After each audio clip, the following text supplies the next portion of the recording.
Hey, Ben Jenke here with Tech Agent Academy, and I wanted to create this video because we keep getting a lot of questions about Facebook marketing. And Facebook marketing, of course, has been around for a while, and it has changed a ton when it comes to real estate and how you generate leads and get them into your system and how you target them and how do you actually find people that are either looking to sell or looking to buy. And are you doing a branding campaign? Are you doing a strict lead generation campaign, trying to target those people that are actually active in the market and looking? So in this quick video, I'm going to walk you through the 10 most important factors that will help you build the perfect Facebook campaign for your business.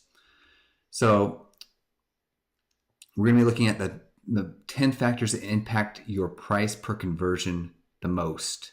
And there's a lot of factors involved with Facebook. And if you have done any Facebook marketing, you already know that Facebook, their interface is always changing. They're always adding new things, new ways to target, new ways to do video marketing. So there's a lot of video things that you can be doing right now and take advantage of those things before other people start doing it.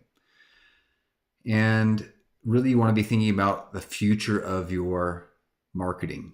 And if you've tried Facebook before and given up on it, it's time that you come back to it and really start to learn about it, because it's not going away. It's only getting more and more targeted. And even if it's a little bit difficult, it's important to know that the more difficult it is or the harder it is to target and find prospects on Facebook, they're not going to do it for you. But if you do a little bit of work, you can set it up so it's very, very profitable for your business, and it has a high ROI. If others aren't able to do that and you are, it just opens up the field, opens up the potential for you to dominate your market with Facebook. And the important thing is, as you grow your campaigns, you can split test them, and you can split test your ads, you can split test your copy, your images. And hopefully you have a system. Most agents don't, but it's very, very important to have a system that allows you to split test your landing pages as well. So the number one factor is, what are you going to be giving them? What's your offer going to be when they get to your landing page? So we're going to focus, on buyers and sellers. You can niche it down even further and look at luxury sellers or certain subdivisions or markets you want to be marketing to. But really, your offer is important, of course. If you're giving them something they don't really want, then they're probably not going to opt in to your autoresponder or into your system. So your ad has to match what your landing page is offering and what you're giving them. So for a seller, what their home is worth, maybe a listing package, maybe a bunch of information about selling their house. Maybe you're marketing yourself as the premier agent in your market and you want to offer them a ebook that you've written, that you've authored, a white paper, something to that effect. But if you're giving them something that doesn't help them, is not very good, and something that everybody else is already handing out, you are probably not going to convert as high. Number two, your audience. So with Facebook, again, you can target down and find an audience of people that are interested in either selling or buying. So for example, if you have a website already, and let's say you have a page on your website that is your search page, it's primarily about finding homes. It's like your IDX home center where people start their search. What you should be doing is putting a retargeting code from Facebook on that page. So let's say you get some SEO traffic, or someone looks at, you have other marketing out there. People go to that page and they start searching, and maybe they don't opt in. Maybe they don't create an IDX account. What you should be doing is putting a retargeting code on that page and saying, hey, anybody who hits this page, I want to market to them for the next 14 days. I don't want this ad to show to them on Facebook. Every time they come to Facebook, your ad's going to show up either in the sidebar or in their main feed. So your audience is very, very important. There's a lot of ways you can generate a very high quality audience. You can go more general and do a branding campaign, and you can go after a luxury market, people that live in a certain zip code. If they want to find out their home is worth, selling their home, whatever your ad is directing them to do, you can really niche down and target those high-end people that live in a certain zip code, a certain community. Just depends on where you live, whether you can do certain communities or not. Okay, so your audience is super important. If you're marketing to someone who's not interested, they don't live in your state, they don't live in your community you market to, of course, your ads are not going to perform very well. Number 3, your ad copy. You have to grab their attention. You have to give them something great. You have to give them something of value that's going to help them. You have to show them results within your ad copy. So most people don't click because they're curious or anything like that. Especially when it comes to real estate, they click because they're going to get a certain result by this lead magnet they're going to be giving away, whether that's access to your home search or home report or an ebook or whatever it may be.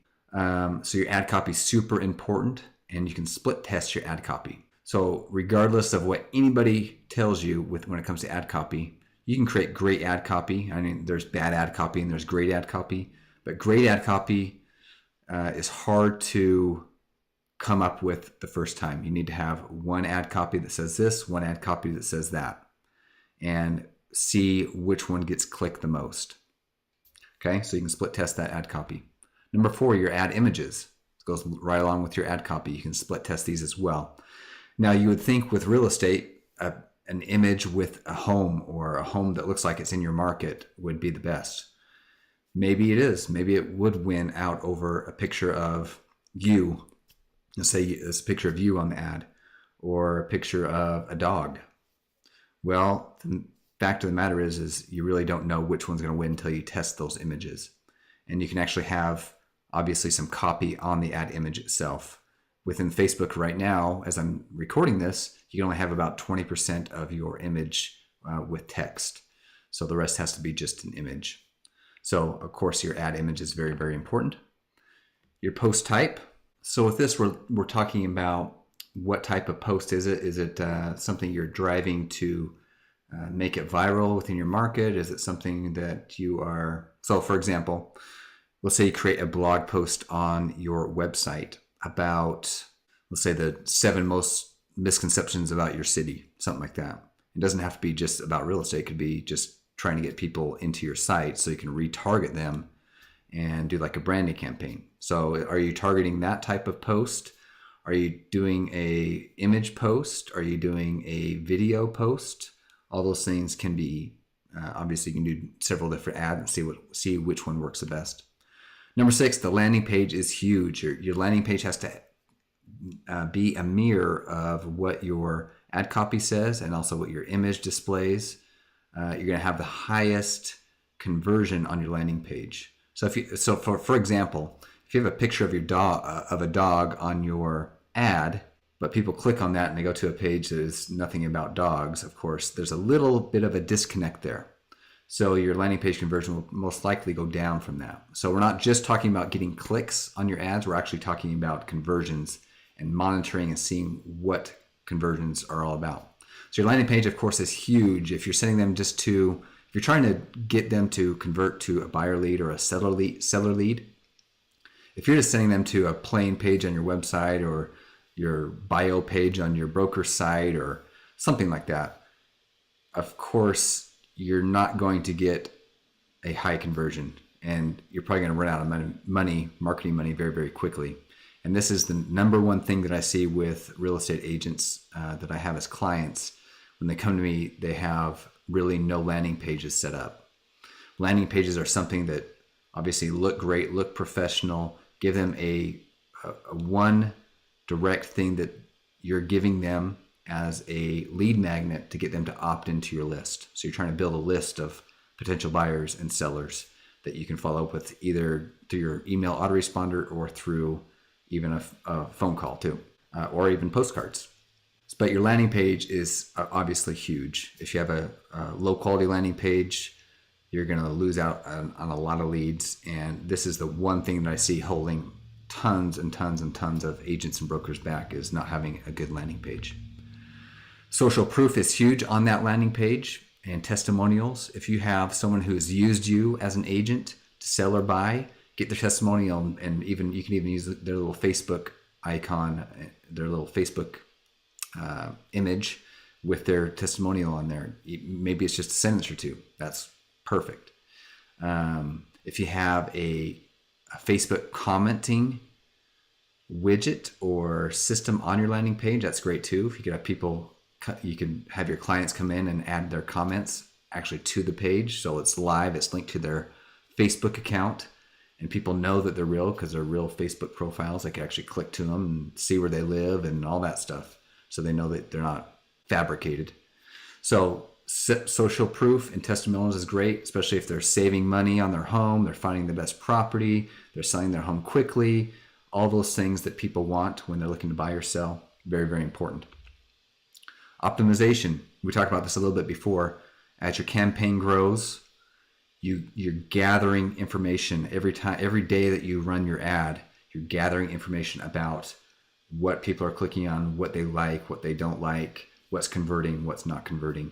And as you grow that ad, you can optimize it and make it better and better and better. So we're not really focusing on doing 100 ads. We're focusing on doing one set of ads and optimizing that as you grow. 9, placement. Where is it being placed? Is it on mobile? If it's on mobile, do you have a mobile ready landing page that'll work for mobile? Is it in the news feed? Is it on the sidebar? All those type of things are going to play a role. And number 10, if you want to increase your ROI, what are you doing for follow-up? And I really recommend that you have a system already set up for follow-up. And obviously we want to get a phone number if we can, but if we want to get more leads and we just want to have an autoresponder system set up that has calls to action in it continually every day and value given to those prospects, very, very important. You don't want to get a bunch of leads and think, what should I be doing to maybe follow up with these people? You should already have your system set up, maybe just the first couple of weeks set up. And then as you start generating those leads, you can add on to that. So that is the 10 most important parts that you should be looking at when it comes to Facebook ads. And these really do relate to other types of marketing and advertising you should be doing as well. If you're doing Google AdWords or postcards or just marketing to your sphere of influence and send them to a landing page, whatever it may be, all of these factors are super important. I hope you learned something. Give us some comments below, and we'll talk to you soon.